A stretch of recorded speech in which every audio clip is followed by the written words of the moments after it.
Hi everyone, I hope সবাই ভালো আছেন। তো আমরা সেদিন সব ফ্রেন্ডরা মিলে চলে গিয়েছিলাম একটু ঘুরতে। আমাদের যেহেতু এক্সাম চলছে, তো এক্সামের পরে আমরা কোথাও যেতে পারি না। তো সবাই সেদিন প্ল্যান করলাম যে একটু ঘুরতে যাওয়া যাক। তো যে ভাবা সেই কাজ, আমরা সবাই চলে গেলাম নদীর পাড়ে। প্রথমেই চা খেয়ে নিচ্ছিলাম, দেন আমাদের সবারই অনেক বেশি ক্ষুধা পেয়েছিল, যার জন্য আমরা বার্গার অর্ডার করি। তারপর আমরা এক একজন দই ফুচকা, কেউ ঝাল ফুচকা অর্ডার করি। তো সেগুলো দিতে একটু লেট হবে, যার জন্য আমরা বসে অপেক্ষা করছিলাম আর নদী দেখছিলাম। নদী আমার অনেক বেশি পছন্দ। আমার যখন অনেক বেশি মন খারাপ থাকে তখন আমি নদীর পাড়ে যাই। তো আমরা সব ফ্রেন্ডরা মিলে নদীর পাড়ে বসে আড্ডা দিচ্ছিলাম আর খাবারের জন্য অপেক্ষা করছিলাম। তারপর আমাদের সবার ফুচকা চলে আসে। তো এখানে আমরা দই ফুচকা আর ঝাল ফুচকা নিয়েছিলাম। তো আমরা ফুচকা খেয়ে মার্কেটের উদ্দেশ্যে বের হই।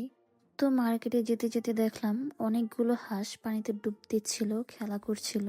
তো আমার দেখে খুবই ভালো লাগছিল, যার জন্য আমি একটু ভিডিও ক্লিপ নিয়ে নিই। দেন আমরা এখানে একটু ব্রেসলেট দেখছিলাম। তো আমাদের কারোরই পছন্দ হয়নি ব্রেসলেটগুলো তেমন। তো আমরা চলে গিয়েছিলাম স্বপ্নতে। তোমরা হয়তো জানো স্বপ্নতে ভিডিও করা অ্যালাউ না, তো আমরা তেমন কোনো ভিডিওই নিতে পারিনি। তারপর আমার এক ফ্রেন্ডের মেয়ের বার্থডে ছিল, যার জন্য আমরা একটু গিফট কিনতে চলে যাই। আমার ফ্রেন্ড ও তার মেয়ের বার্থডে একই মাসে, তো আমরা দুজনের জন্য গিফট কিনছিলাম। তো এখানে আমার ফ্রেন্ডের জন্য আমরা একটা ফ্রেম কিনি, যেখানে ওদের ফ্যামিলি ফটো আমরা অ্যাড করে দিব।